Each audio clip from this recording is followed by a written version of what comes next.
Today we're going to take a look at the Superlectron. It's a TV game, or Fernsehspiel as it is called in Germany, and it's based on the Magnavox TVC-3000. I found that in a bundle of C64 stuff, and it has on-screen scoring. Let's take a look at the box first. The box is empty right now, so I already set it up and stuff. You can see this specific model was produced in Holland, which is the Netherlands, or part of the Netherlands really. And it's licensed by Magnavox, and it has some funky print on the side. And the box is in reasonable condition, considered it's from 1976.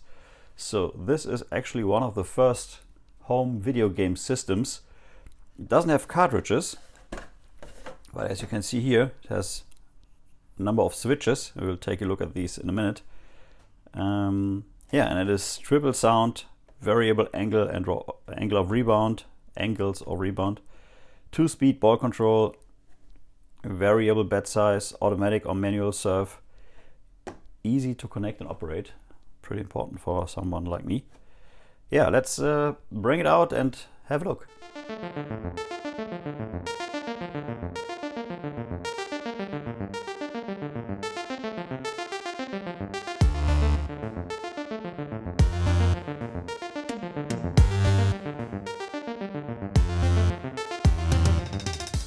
So here it is in all its glory, and it's about the size of two hands, my hands, which are normal sized hands by the way, not huge hands.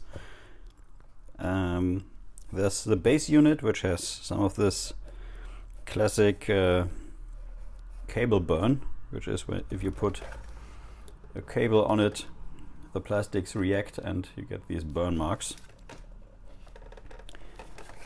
It says Superlectron model TVC-3000, tuning UHF 28 to 32. This product is licensed by Magnavox. This TV game must be used with an AC adapter type 12 volts 200 milliamps with negative outside ground. We also have two controllers which are a bit dirty. This is dirt actually. And we have some cable burn marks right here. This one looks good. And these are just two things with push buttons to serve the ball, and two potentiometers to move the bat. This one is a bit wobbly, this isn't. Check. Oh. There's just one screw, so you will take this thing apart and take a look inside. There's still the plastic on the label here. You can see that. Yeah, and this is one of the first video games for the home. There were different versions of the Magnavox. It has a built-in speaker, it has a reset button, power switch. You can set the ball speed, the bat size, the angles, and the serve mode by switching the switches, and you have 4 kinds of games, which are of course pretty similar to each other. This is black and white, so I will bring out a black and white TV in a minute to test this, because I don't know if it really works. Yeah, the controllers are connected. The RF cable is hardwired, so you can't take it out, and the only thing you have is a power supply here. And this is 12 volts 200 milliamps. And when I measured this, I found out that it actually is 17 volts, and that seems a bit high, so I didn't want to fry the game, so I quickly built a new one off camera. And this is just one of these power supplies where you can set the voltage. I set it to 12 volts. I set it to 9 volts. Okay, still works. And put on the specific plug here, so there is this blue connection, and it works. But let me quickly set this to 12 volts. So now it's 12 volts. Great. Okay, so I guess we are set to test this, but first let's take a look inside. So let's maybe first take a look inside of one of these controllers. And there's just one screw, because there's not much in here, I believe. Yeah, and there's just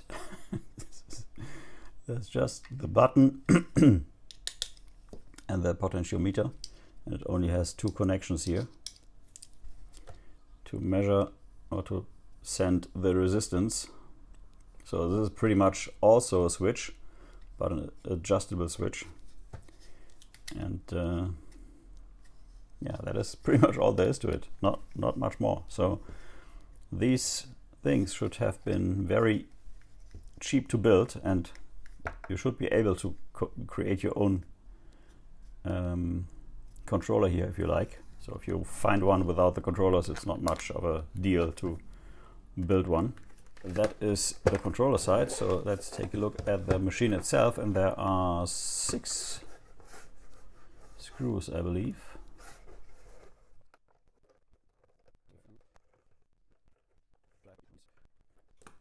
No idea what this thing would have cost in 1976, but I assume it wasn't cheap. Here we go. So this should it's coming off. Okay. I should have probably noted which way it was facing, because now I have no idea. Okay, never mind. We will see if we start it.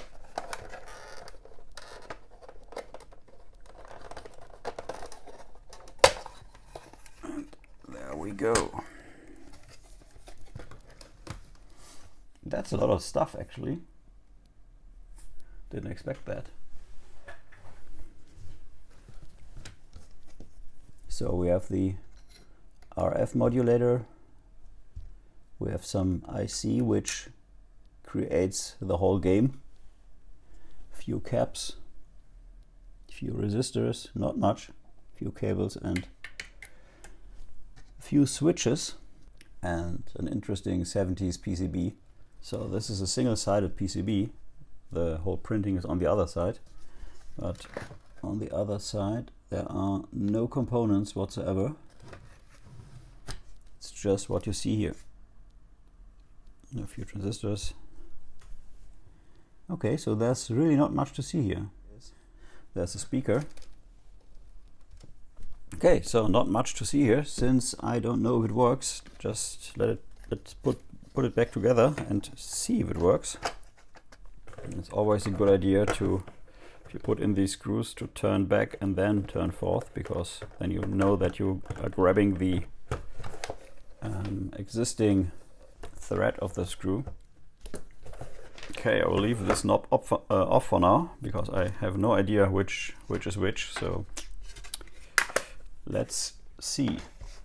Okay, I'm gonna get a TV set, and then we are, I think, good to go. Let's plug this. I don't think there's any indication if there's power or not. So yeah. So let's take a look at this TV set, because you may have seen it in the background of some of my videos. This is a Studio Portable 2, and it's a very classic black and white TV, which you could find in many German bedrooms and living rooms in the, I guess, 80s.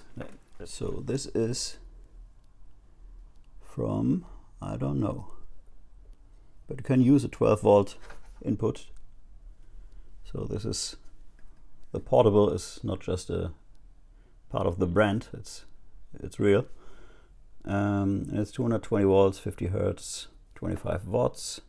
Yeah, so that is a TV set with the classic.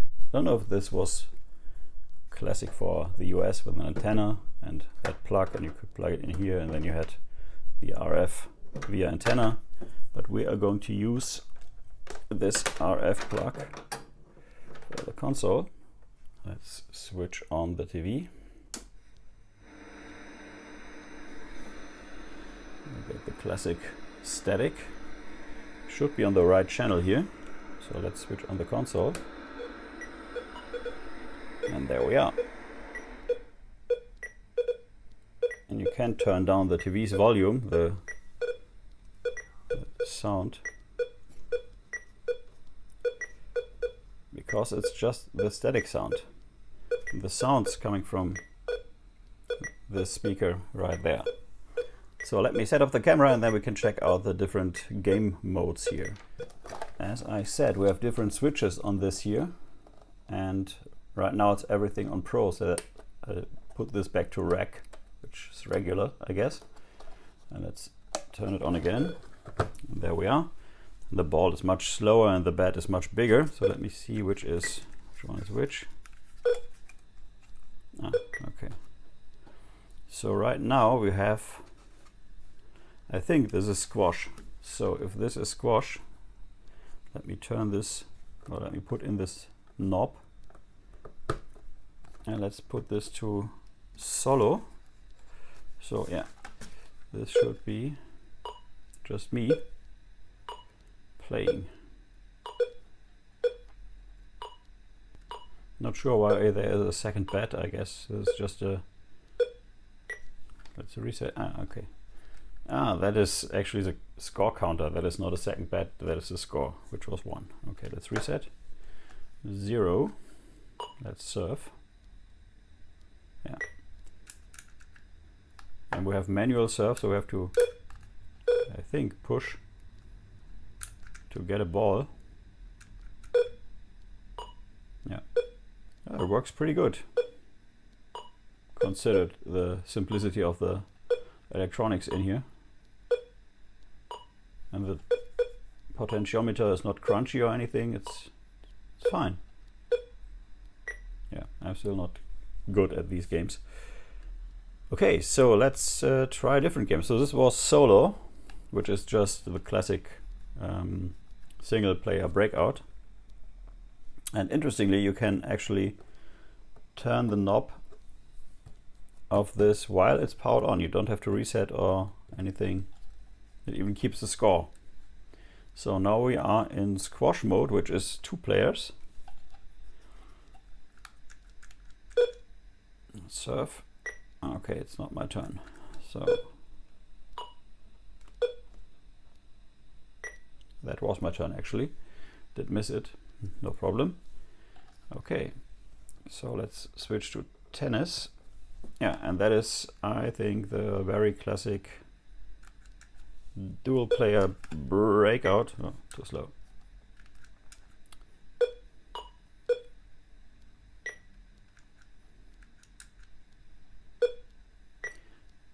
And the speciality of this kind of game is that all the game is in a discrete IC. While for the original Pong, if I remember correctly, Steve Wozniak actually did this in a whole PCB. So all the PCB of the Pong game was reduced to 1 chip, and that made it possible to produce this for a reasonable price, and even 4 different versions of it. So the final version we have is hockey. And we have, we have, I assume these are the goals. We have a goalkeeper and a player. So these belong to player 2, and these 2 belong to player 1. And if we serve, now we can actually also kill ourselves or send a ball into our own goal by just using this the wrong way. Okay, interesting. Yeah, so this machine seems to work. Great, sound works, all 4 games work. We can, just for fun, switch these switches. Let's maybe start with the bat size. Oh yeah, and it reduced the bat size. Much smaller. I guess this is half. Yeah, it should be half. And we can, let's check how this plays. Yeah, it's still the same ball speed, but it's smaller bat size. Now let's increase the ball speed. Oh yeah, wow, that is incredibly fast. Let's increase the angles. Whoa! Okay, I would consider this unplayable, but okay. And Serve Pro just means that you get auto serve. So whenever the ball is out of the game, the ball comes in immediately without pushing any buttons. Oh, okay. Never mind. No, you don't have a chance. I don't stand a chance in normal games, so I don't stand a chance in this type of game. I have no idea how many points you have to make to win. Okay, 15 is the limit. So 0 to 16. So they pretty much reserved a nibble for keeping the score, or a bite for both scores. Okay. Yeah, so this is the Superlectron from 1976, and it's the same as the Magnavox Series 3000, and it's one of the earliest home video games you could buy for money. I don't know. Hope you found that interesting. Thanks for watching, and until next time. Au revoir. Thank you for watching Retro is the New Black. If you are new to the channel, please like and subscribe. If you like the video, please share. Every like, share, and comment helps a lot. Until next time, bye-bye.